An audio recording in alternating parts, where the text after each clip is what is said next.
Amém? Abra sua Bíblia. Mateus, capítulo 13.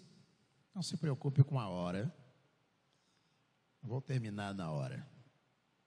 Mateus 13, do 24 em diante, diz assim, Mateus 13, 24.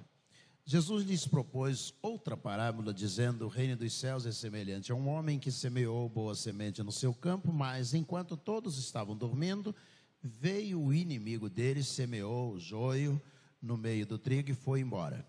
E quando as plantas cresceram e produziram fruto, apareceu também o joio. Então os servos do dono da casa chegaram e disseram: patrão, o senhor não semeou boa semente no seu campo? De onde então veio o joio? Ele, porém, lhes respondeu: um inimigo fez isto. Mas os servos perguntaram: o senhor quer que a gente vá e arranque o joio? O dono da casa respondeu: não, porque ao separar o joio, vocês poderão arrancar também com ele o trigo.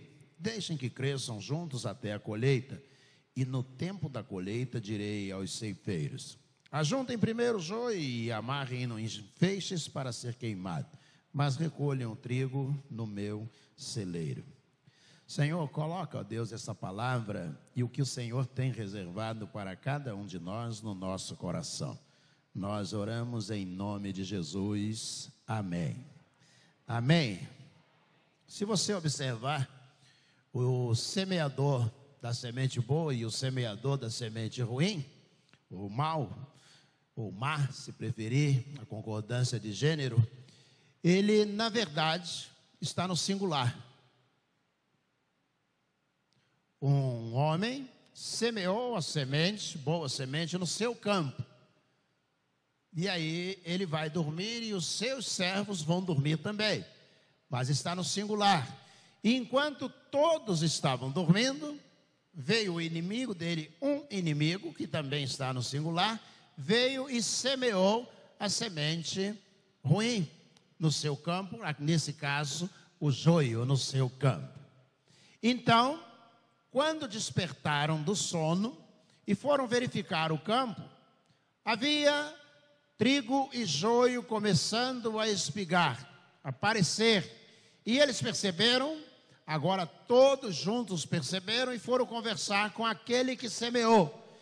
E eles disseram: nós podemos arrancar? Eles não semearam coisa alguma. O semeador está no singular. A gente quer arrancar. E aí, o que semeou disse: não, não façam isso, vocês vão fazer besteira, vocês vão arrancar o joio também, o trigo também junto com o joio. Deixa crescer, vai chegar o tempo da colheita, e aí vocês poderão retirar o joio para ser queimado e o trigo para colocar no meu celeiro. Objetivamente, nós percebemos nesse texto que a pergunta deles é a seguinte: se nós semeamos coisas boas, se o Senhor semeou coisa boa, como é que nasceu coisa ruim? E se foi o inimigo que fez isto, enquanto nós estávamos dormindo. Creio que o grande problema da igreja na modernidade, no tempo que nós estamos vivendo, é exatamente este. Se nós não tomarmos conta, o inimigo terá liberdade para semear. Mas será inevitável essa semeadura do inimigo.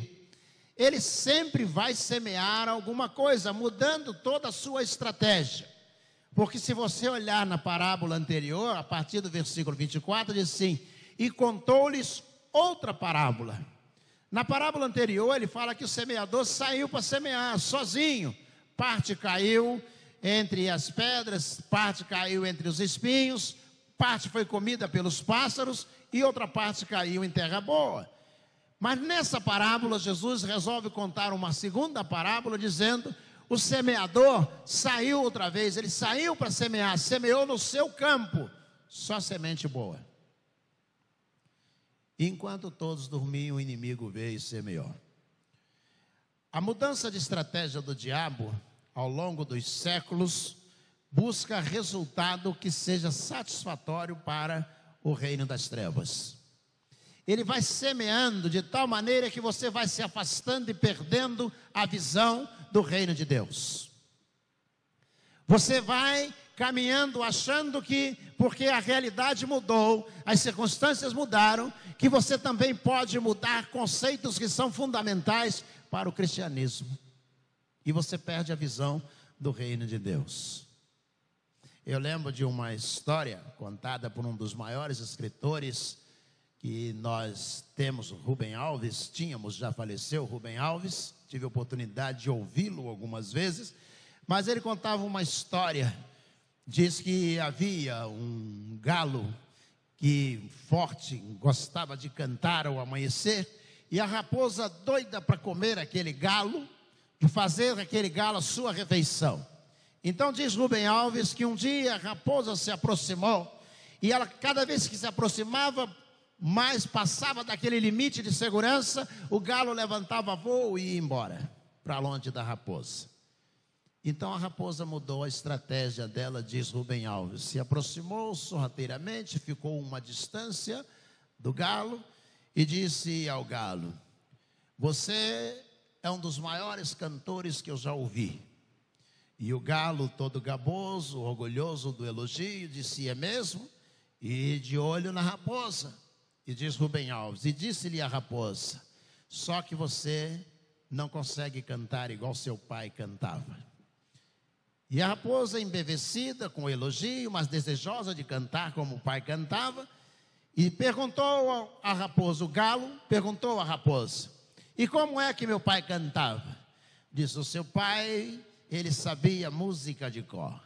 Ele fechava os olhos, levantava o bico aos céus, ele enchia de ar com os olhos fechados, e ele cantava um canto como nenhum outro galo já conseguiu cantar. Você não consegue cantar como seu pai. E diz Rubem Alves que o galo fechou os olhos, levantou o bico, encheu-se de ar, com os olhos fechados, e preparou para o canto, e com os olhos fechados começou a cantar enquanto a raposa se aproximava.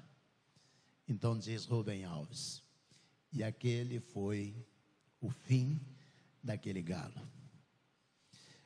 O diabo, ele muda de estratégia para poder alcançar você. Muda o tempo todo de estratégia, para que você possa achar que está fazendo a coisa certa, mas o objetivo é poder alcançar você. A igreja deve ter a sua vida pautada na palavra de Deus, na oração, na evangelização, ou no evangelismo, se preferirem. A evangelização é a atividade. No socorro ao necessitado, porque nisso consiste a verdadeira religião, diz o apóstolo, o escritor bíblico neotestamentário.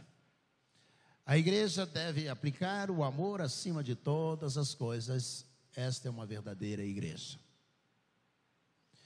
Enquanto nós dormirmos, preocupados com coisas que não são do reino de Deus, o inimigo terá liberdade para semear, e nós teremos dificuldade de arrancar.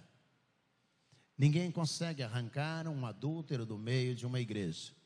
Ninguém consegue arrancar um desonesto do meio da igreja.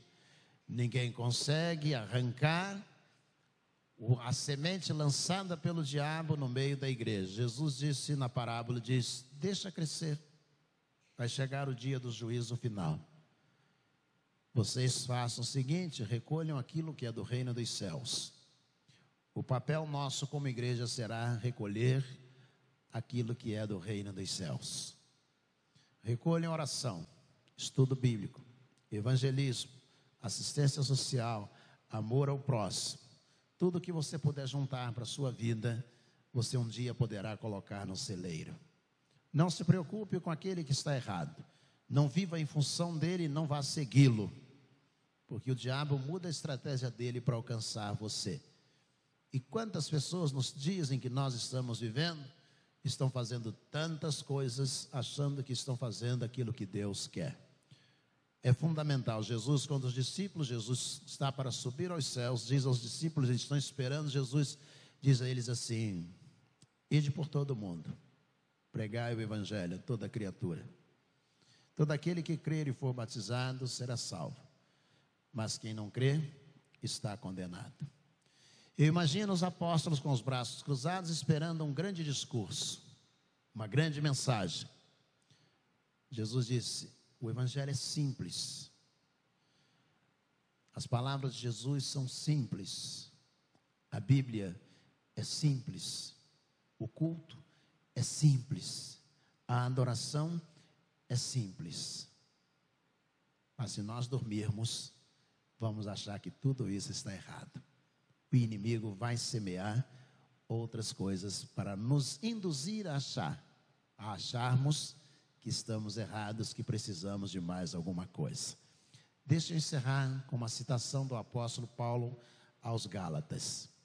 A igreja da Galácia estava querendo acrescentar algumas coisas novas à igreja, isso no ano 49 ou 51, achando que poderia aumentar, que poderia atrair pessoas, acrescentando coisas novas à igreja. E o apóstolo Paulo escreve no capítulo 1, dizendo: nem mesmo se um anjo do céu descer e pregar a vocês outro evangelho, além do que já está posto, sejam anátemas, ou seja, não creiam.